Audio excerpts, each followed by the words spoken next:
Hello বন্ধুরা, আজকে আমরা আবার হাজির হয়েছি নতুন একটা আপডেট নিয়ে।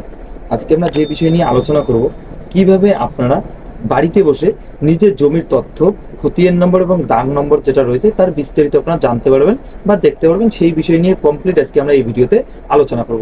তো আপনারা বাড়িতে বসে নিজের মোবাইল দিয়ে আপনারা আপনাদের জমির যে তথ্য রয়েছে বা দাগ নম্বর, খতিয়ান নম্বর, RSLR যেটা রয়েছে সম্পূর্ণ তথ্য আপনারা ঘরে বসে দেখতে পারবেন। তো সেই বিষয় নিয়ে আজকে আমরা এই ভিডিওতে বিস্তারিত স্টেপ বাই স্টেপ আলোচনা করব।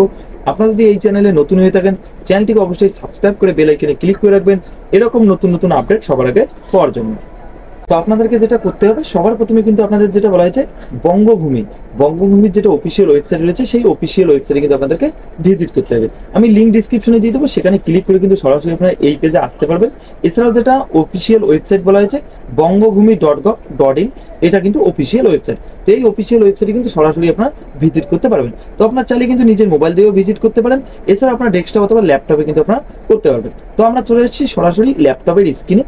তো এখানে আপনারা দেখতে পাচ্ছেন আমরা বঙ্গভূমির যেটা অফিসিয়াল ওয়েবসাইট রয়েছে, এখানে আপনারা দেখতে পাচ্ছেন ভূমি ও ভূমি সংস্কার এবং তত্ত্ব ত্রাণ ও পুনর্বাস দপ্তর। তো আমরা কিন্তু এখানে অলরেডি ভূমি সংস্কার দপ্তরে অফিসিয়াল ওয়েবসাইটে চলে এসেছি।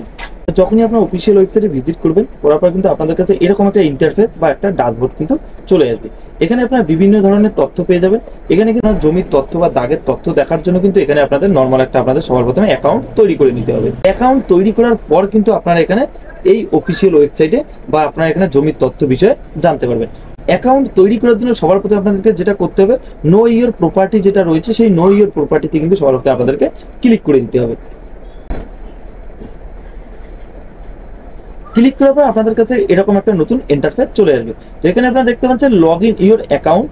তো যেহেতু আমাদের এখানে কোনো অ্যাকাউন্ট তৈরি করা নেই বা আমরা এখানে কোনো রকম অ্যাকাউন্ট তৈরি করিনি, তার জন্য কিন্তু আপনারা লগ ইন করতে পারবেন না। সবার প্রথমে আপনাদেরকে যেটা করতে হচ্ছে, এখানে কিন্তু আপনাদের সবার প্রথমে সাইন আপ করে নিতে হবে। তো এখানে আপনাদের সবার প্রথমে যেটা বলে ডিপার্টমেন্ট ইউজার এবং সিটিজেন ইউজার। তো আমরা যেহেতু সিটিজেন, তো আমরা সিটিজেন ইউজারই রেখে দেবো। রেখে দেওয়ার পর নিচের দিকে আমরা দেখতে পাচ্ছেন সাইন আপ বলে একটা অপশন রয়েছে। তো সবার প্রথমে আমরা একটা অ্যাকাউন্ট করে নেব। তো ক্রিয়েট করার জন্য সাইন আপে আমাদের সবার প্রথমে ক্লিক করতে হবে। সাইন আপে ক্লিক করার পর এখানে আপনারা দেখতে পাচ্ছেন পাবলিক রেজিস্ট্রেশন ফর্ম। তো এই রেজিস্ট্রেশন ফর্মটি কিন্তু আপনাদের সম্পূর্ণ ফিল আপ করতে হবে। তো সম্পূর্ণ ফিল আপ করার জন্য যেমন বলা হয়েছে, এখানে সবার প্রথমে আপনাদেরকে যেটা হবে, আপনাদের কিন্তু নর্মালভাবে এই অ্যাপ্লিকেশন ফর্মটিকে সম্পূর্ণ করতে হবে। যেমন বলা হচ্ছে সবার প্রথমে আপনারা দেখতে পাচ্ছেন first name, middle name, last name, guardian name, address. তো এখানে আপনারা দেখতে পাচ্ছেন ইউজার টাইপ। তো ইউজার টাইপ যেটা রয়েছে, এখানে কিন্তু দুই ধরনের টাইপ রয়েছে, যেমন বলা হয়েছে ব্রিক, ফিল্ড ওনার এবং সিটিজেন। তো এখানে আপনারা ইউজার টাইপ যেটা সেটা সিটিজেনে রেখে দেবেন। রেখে দেওয়ার পর এখানে যেটা বলেছে আপনাদের যেটা মিউনিসিপ্যালিটি রয়েছে সেটা এখানে বসিয়ে দেবেন। তো আপনাদের যদি মিউনিসিপ্যালিটি না থেকে থাকে তো আপনাদের গ্রামের নাম এখানে বসিয়ে দেবেন। আপনাদের যেটা পিএস রয়েছে থানা সেটা এখানে বসিয়ে দেবেন। ডিস্ট্রিক্ট বসিয়ে দেবেন, পিনকোড বসিয়ে দেবেন। বসিয়ে দেওয়ার পর আপনাদের এখানে একটা ইমেল আইডি বসিয়ে দিতে হবে। ইমেল আইডি বসিয়ে দেওয়ার পর ইমেল আইডিতে আপনাদের ওটিপি সেন্ড করে আপনাদের যে ওটিপিটা সেটা এখানে ভেরিফাই করে নিতে হবে। এর পরবর্তীতে আপনাদের যেটা মোবাইল নম্বর রয়েছে সেই মোবাইলের সঙ্গে কিন্তু আপনাদের আধার কার্ড অথবা ব্যাংক ডিটেলস যেটা রয়েছে সেটা কিন্তু এখানে লিঙ্ক থাকা আপনাদের বাধ্যতামূলক। তো সেই মোবাইল নম্বর এখানে বসিয়ে দেবেন। বসিয়ে দেওয়ার পর আপনাদের যেটা মোবাইল ওটিপি রয়েছে সেই ওটিপি এখানে বসিয়ে দেবেন। বসিয়ে দেওয়ার এখানে আপনারা একটা পাসওয়ার্ড তৈরি করে নেবেন এবং কনফার্ম পাসওয়ার্ড এখানে আপনারা করে নেবেন। করে নেওয়ার পর এখানে আপনারা ক্যাপচা কোড দেখতে পাচ্ছেন, সেই ক্যাপচা কোডটা আপনাদের দেখে এখানে বসিয়ে দিয়ে সাবমিট বাটনে ক্লিক করলে কিন্তু আপনাদের একটা সিটিজেন অ্যাকাউন্ট যেটা রয়েছে সেই সিটিজেন অ্যাকাউন্ট কিন্তু আপনাদের একটা ক্রিয়েট হয়ে যাবে। তো আমরা এই অ্যাপ্লিকেশন ফর্মটিকে সম্পূর্ণ করে আমাদের যেটা সিটিজেন অ্যাকাউন্ট রয়েছে সেই সিটিজেন অ্যাকাউন্ট আমরা লগ ইন করব। তো আমরা এই অ্যাপ্লিকেশন ফর্মটিকে সম্পূর্ণ করব। সম্পূর্ণ করে দিয়ে আমাদের একটা সিটিজেন অ্যাকাউন্ট রয়েছে, সেই সিটিজেন অ্যাকাউন্টটা সবার প্রথমে আমরা তৈরি করে নেব। তো চলেন আমরা অ্যাপ্লিকেশন ফর্মটিকে সম্পূর্ণ করি। সিটিজেন অ্যাকাউন্ট তৈরি করার পর আপনারা আবার নতুন করে ড্যাশবোর্ডে চলে আসবেন। চলে আসার পর এখানে আপনারা দেখতেছেন নো ইওর প্রপার্টি, এখানে আপনারা আবার ক্লিক করে দেবেন। ক্লিক করার পর আপনাদের কাছে আবারও এরকম করে নতুন পেজ চলে আসবে। তো যেহেতু আমাদের সিটিজেন অ্যাকাউন্ট আমরা তৈরি করেছি বা আমাদের সিটিজেন অ্যাকাউন্ট রয়েছে, তার জন্য আমরা সিটিজেনে ক্লিক করে দিয়ে আমাদের যে ইউজার আইডি এবং পাসওয়ার্ড যেটা আমরা SMS এর মাধ্যমে পেয়েছি সেই ইউজার আইডি এবং পাসওয়ার্ড দিয়ে আমরা এখানে লগ ইন করবো। যখনই আপনারা সিটিজেন লগ ইন করবেন, সিটিজেন লগ ইন করার পর কিন্তু আপনাদের কাছে এরকম একটা পেজ চলে আসবে। তো এখানে আপনারা দেখতে পাচ্ছেন সম্পূর্ণ কিন্তু এখানে বিস্তারিত চলে আসছে। তো এখানে সবার প্রথমে আপনাদের যেটা ডিস্ট্রিক্ট রয়েছে সেই ডিস্ট্রিক্ট আপনাদের এখানে সিলেক্ট করে দিতে হবে। সিলেক্ট করে দেওয়ার পর আপনাদের যেটা ব্লক রয়েছে সেই ব্লক এখানে আপনাদের সিলেক্ট করে দিতে হবে। ধরুন আপনাদের যেটা মৌজা রয়েছে বা আপনাদের যেটা জিএল নম্বর রয়েছে সেই জিএল নম্বর এখান থেকে আপনাদের সিলেক্ট করে দিতে হবে। সিলেক্ট করে দেওয়ার পর আপনাদের যেটা ল্যাঙ্গুয়েজ, আপনার কোন ল্যাঙ্গুয়েজ এখানে দেখতে চাচ্ছেন, বাংলা, ইংলিশ, হিন্দি, আপনার যেটা পছন্দ আপনারা সেখানে করে দেবেন। তারপর এখানে আপনারা দেখতে পাচ্ছেন আপনারা কি সার্চ করতে যাচ্ছেন। যদি আপনারা খতিয়ান নম্বর দিয়ে সার্চ করতে চান তাহলে খতিয়ান নম্বরে টিক করে দেবেন।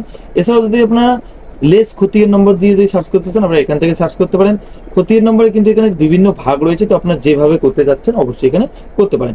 এছাড়াও যদি আপনার দাগ নম্বর দিয়ে করতে চান তাহলে আপনার সার্চ বাই প্লট এখানে ক্লিক করে দেবেন, করে দিয়ে আপনাদের যেটা দাগ নম্বর রয়েছে সেই দাগের তথ্য এখানে বসিয়ে দিয়ে ক্যাপচা করে দিয়ে ভিউ করলে কিন্তু আপনাদের জমির যেটা তথ্য রয়েছে বা আপনাদের দাগের যেটা তথ্য রয়েছে সেটা কিন্তু এখানে চলে আসবে। তো এখানে আপনারা খতিয়ান নম্বর দিয়ে সার্চ করার জন্য সবার প্রথমে সার্চ বাই খতিয়ান নম্বর যেটা রয়েছে সেই খতিয়ান নম্বর এখানে সিলেক্ট করে দেবেন, করে দেওয়ার পর আপনাদের যেটা খতিয়ান নম্বর রয়েছে সেটা এখানে বসিয়ে দেবেন, বসিয়ে দেওয়ার পর আপনাদের যেটা ক্যাপচা কোড রয়েছে সেই ক্যাপচা কোডটা এখানে আপনাদের বসিয়ে দিতে হবে।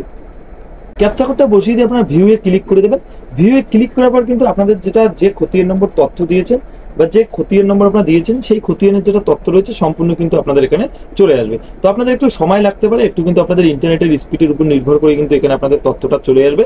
এছাড়াও কিন্তু এখানে সার্ভার বা নেটওয়ার্কের ইস্যু কিন্তু চলে আসবে। তো আপনারা দেখতে পাচ্ছেন আমরা খতিয়ান নম্বর দিয়ে দিয়েছি 124। তো 124 নম্বর যেটা রয়েছে আজিজুল শেখ, তো এখানে সেই দাগের তথ্য যেটা রয়েছে সম্পূর্ণ কিন্তু এখানে চলে আসছে। তো এইভাবে কিন্তু আপনারা এখানে আপনাদের জমির তথ্য যেটা রয়েছে খুব সহজে কিন্তু আপনারা এখান থেকে বের করতে পারবেন। তো আপনাদের যদি এখানে বুঝতে কোনো অসুবিধা হয় বা আপনাদের যদি সিটিজেন সার্ভিসে আপনাদের যদি আইডি ক্রিয়েট করতে কোনো রকম সমস্যা হয় তো অবশ্যই আমাকে কমেন্ট বক্সে জানাবেন, আমি যথার্থ চেষ্টা করব আপনাদের উত্তর দেওয়ার জন্য। তো এই ছিল আজকের কিছু গুরুত্বপূর্ণ আপডেট। দেখা হচ্ছে পরবর্তী একটা নতুন আপডেটে, ততক্ষণের জন্য ভালো থাকবেন, সুস্থ থাকবেন, ধন্যবাদ।